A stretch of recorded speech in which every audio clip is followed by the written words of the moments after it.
Защо Египет се строи нова столица? Един амбициозен проект на стойност десетки милиарди долари, чиято цел е да облегчи пренаселения Кайро. Новия град все още няма име, въпреки че е в процес на строеж вече 8 година. За момента всички го наричат просто новата административна столица, като най-обсъждани претенденти за име са Масара, арабската дума за Египет, Кемет, древно име на Египет, означаващо черна земя, Ал Мустакбал, бъдеще, или Ал Салам, мир. Намира се на около 50 км източно от Кайро и се очаква да вземе площ в пустинна област с размерите на Сингапур. Според Халед Абас, който е председател на държавния консорциум, стоящ зад проекта, в града вече живеят постоянно 1500 семейства и очакванията са до края на годината жителите да нараснат до 10 000, паралелно с преместването на все повече бизнеси и институции там. По думите на Абас, над 48 000 държавни служители пътуват всеки ден до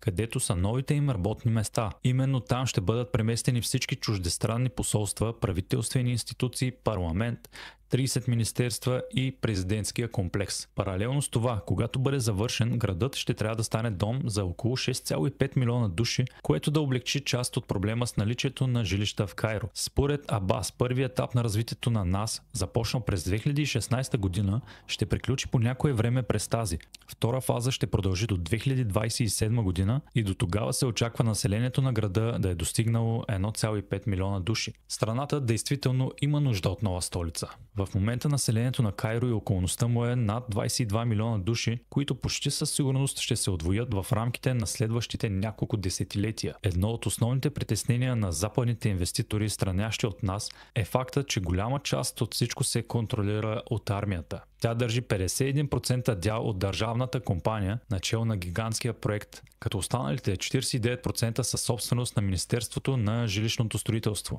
Новия град идва с обещания за достъпни жилища, но вече 8 години не става ясно кога ще се появят и колко ще струват. Въпросът ми днес е, според вас, кое име най-много ще отива на този нов град?